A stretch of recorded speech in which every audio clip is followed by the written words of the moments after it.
అమలాపురంలో లలిత jewellery showroom ఏర్పాటైంది. బంగారు నగల వ్యాపారంలో మేటైన లలిత జ్యువెలరీ సంస్థ తన 52వ షోరూంని సినిమా రోడ్లో ఏర్పాటు చేసింది. రాష్ట్ర రవాణా శాఖ మంత్రి పి విశ్వరూప్, అమలాపురం ఎంపీ చింత అనురాధ జ్యోతి ప్రజ్వలన చేసి లలిత జ్యువెలరీ షోరూంని ప్రారంభించారు. అమలాపురంలో ఏర్పాటు చేసిన బ్రాంచ్ 52దని జ్యువెలరీ సంస్థ అధినేత కిరణ్ తెలిపారు. లలిత జ్యువెలరీ సంస్థ అధినేత, బ్రాండ్ అంబాసిడర్ అయిన కిరణ్ ని చూడ్డానికి కోనసీమ వాసులు ఎగబడ్డారు.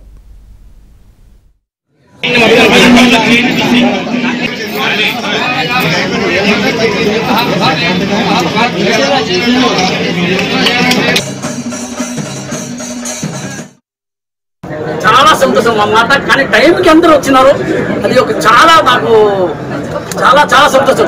ఇట్లాంటి టైంకి 10:30కి సార్ టైం చూసి చెప్తున్నారు, రిపీట్ కట్ చేయాలి, టైం అయిపోయింది, రిపీట్ కూడా లేట్ అవ్వద్దు.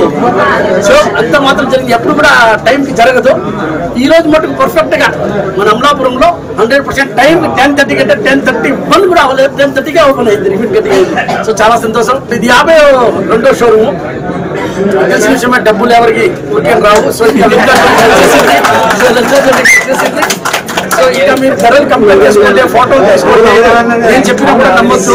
ఏ కంపేర్ చేసుకోండి, ఏ షాప్ వచ్చినప్పుడు అక్కడ పోయి ఫోటో తీసుకోండి, లలితాలో కంపేర్ చేసుకోండి. తర్వాత లలిత జ్యువెలరీస్ వాళ్ళది 52nd షాప్ మన అమలాపురంలో ఓపెన్ చేయడం అనేది చాలా అదృష్టంగా భావిస్తున్నాము. డబ్బులు ఊరికే రావు అనేది ఆయన చెప్పిన మాట, ఆ కాన్సెప్ట్ చాలా చక్కటి కాన్సెప్ట్ ద్వారా ఆయన అందరికీ పరిచయం అయ్యారు. అండ్ ఎమ్మెల్సీ గారు చెప్పినటువంటి మాట మేనేజరియల్ స్కిల్స్ అండి. సో ఆ స్కిల్ వల్ల ఏంటంటే అందరికి కూడా చాలా నోటెడ్ అయ్యారు. And people ten to come to Lalitha jewellery only because డబ్బులు ఊరికే రావనేది ఆయన ఆ కాన్సెప్ట్ చాలా గట్టిగా వెళ్ళిపోయింది జనాల్లోకి. సో మనకి అందుబాటులో ఇన్ని జ్యువెలరీ షాప్స్, ముఖ్యంగా అందరికి ఇష్టమైనటువంటి లలిత జ్యువెలరీస్ రావడం అనేది మీరందరూ చాలా సంతోషిస్తారని